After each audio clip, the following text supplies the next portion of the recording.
Right, so this is the Karcher pressure washer K5.55. It's a machine that's at least 10 years old. However, it's got to the point now where whether the switch is on or off, the machine just stays on and it doesn't turn off, which can be problematic because the motor could overheat, have another point of failure. So let's fix this initial point of failure, which is an internal switch, which I've ordered, and I'll put a part number on the screen now. First of all, we've got to take off these two covers on both sides. This is already disassembled before, so it's a bit easier to remove, and then there are 6 screws to remove. With a Torx T15, there's 1 screw here to remove.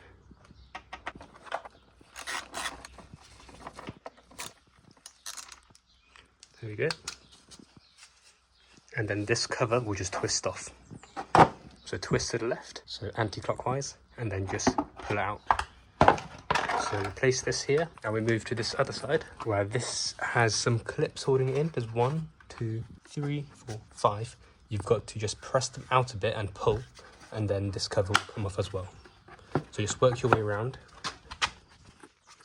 and it will eventually come off.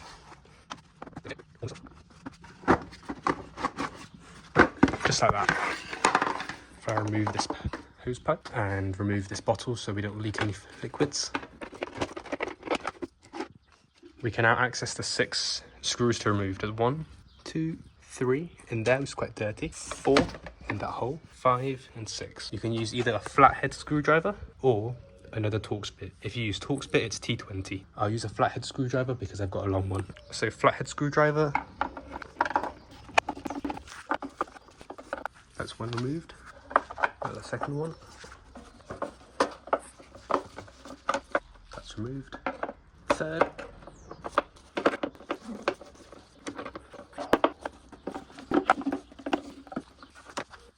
and then the back 2.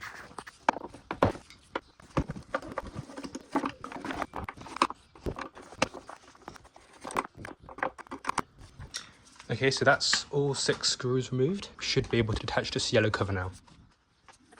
On the back, you can see there are some clips. So if we just insert a flathead screwdriver here at the back, give it a twist to lever up the 2 metal handlebars, that should separate the 2 yellow covers. So with a flathead screwdriver, you can just put it in here and you can see it's starting to separate. But before we carry on, and before we break everything, going back to the front, we need to remove the switch. This is just pressed on, so there we go. That's what it looks like inside. So just use a flathead screwdriver and twist.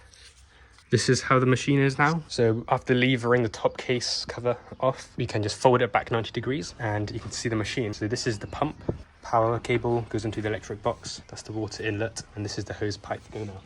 So we want to go inside here because this is where the switch is. So to open this box, you can see 1 clip, 2 clip. There's a 3rd one hidden underneath here, and a 4th one down the back, which is difficult to show on camera, but I can show you with my 4th finger here. There's a clip there. So we just want to release these using a flathead screwdriver, being gentle because this is a 10+ year machine, so these clips are probably quite fragile. So there we go, and clip the top 2, 3rd one, and then a 4th one. There we go. So that's all 4 removed. That's the inside. And when we normally turn on the switch, this piece rotates that direction clockwise, and it rotates the top plastic piece here, and it presses against this switch here. And I believe this is the culprit. This is the problem. So we're going to replace this, which I've bought online, and it seems to be quite a common point of failure, judging by the reviews on the repair website. And on the entire internet, only eSpares Commerce had a spare part. So I've bought 2 of these, as other people have said it's quite a common point of failure, and hopefully this fixes our problem. By the way, this is a capacitor that are present in most of these Karcher pressure washers. This should be fine. Let's just change this out. So we can just pull this out. And I'd recommend taking a picture of the order of the cables so you don't mix it up when you put on the new one. I'll drop the part number on the screen now. Here are my 2 switches. So I hope you either took a picture or you just changed 1 cable at a time, which is what I did. And we can put this back in place, ensuring it's seated correctly so no cables get crunched. So there we go. So it's in there. So when a switch turns on, it presses it in for the machine to be on, and turn off. There's a half press and then a full press.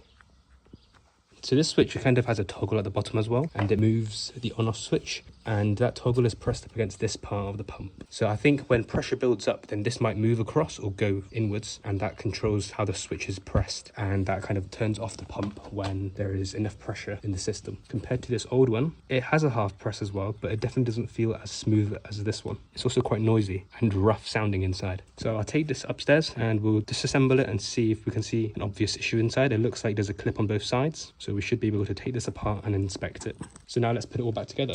Starting off with this, ensuring that this knob sits inside there.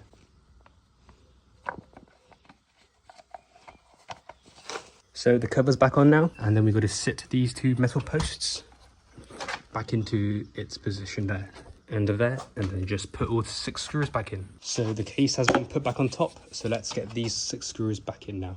These two are the hardest since it's quite a long reach, but I never removed them fully, so they're still in the correct hole, and we can just screw these back in. And then the two that we removed earlier, we just place them there first and then go in with a screwdriver.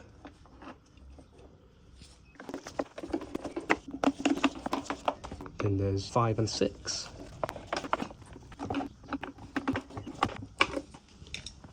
Insert this switch back in. It was in the off position when we removed it, so back in it goes.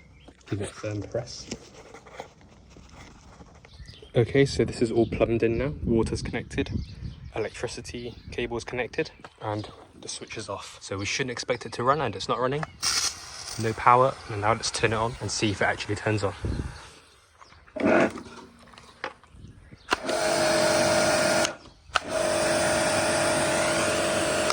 Perfect, that's a repair success. So on, there's pressure, and turn it off. No power. Awesome. Okay, so now you join me back inside the house, and I want to show you the two switches. On the left we have the new one, and on the right is the old one. So we want to disassemble the right hand side one and see if we can see the failure point inside. But before we do so, I want to show you how rough sounding the old one is compared to the new one. So I'll put the mic right up to the switch and give it a few clicks.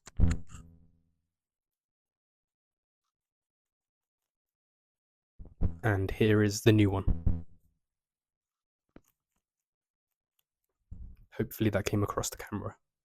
Okay, so removing and disassembling the old switch, you can see that there are 2 tabs. There's one here, and there's another one here. So we're just going to get a sharp blade underneath that clip, pry it open. This is a blade that's used for cleaning windows. And if we just get underneath here, you can see you can lift it up and clip that first, and then get at it from the other side. Like that. So both clips are released now. Just give it a twist. I'm not sure what to expect if there are any springs inside. We've got a top case off.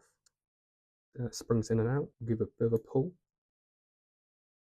Okay, so sharp pull does not get it out. Maybe I'll use a bit more force. Okay, no, it's a twist action. No, not a twist action. How is this in there? You can see lots of bits have fallen out. I'm not sure if these are burnt bits in the metal contacts inside, or maybe... Oh, there we go. Okay, I will turn on the flashlight so you can see clearly what I'm seeing. Okay, so the flashlight is on, and you can see quite clearly on these 2 legs, but inside, it's very burnt up. There's a lot of dirt, and it's quite burnt, and it's got full metal contacts. If you then look back at here, you can see how burnt up the legs are. Look at that, it's all black. So no wonder the switch is on its way out. So that's all burnt up, burnt there, also up here. So I'll put this back together. So just, this is a spring that goes in the middle there, and these 2 legs sit on to those burnt metal contacts. And then you just press down, and then you just press down.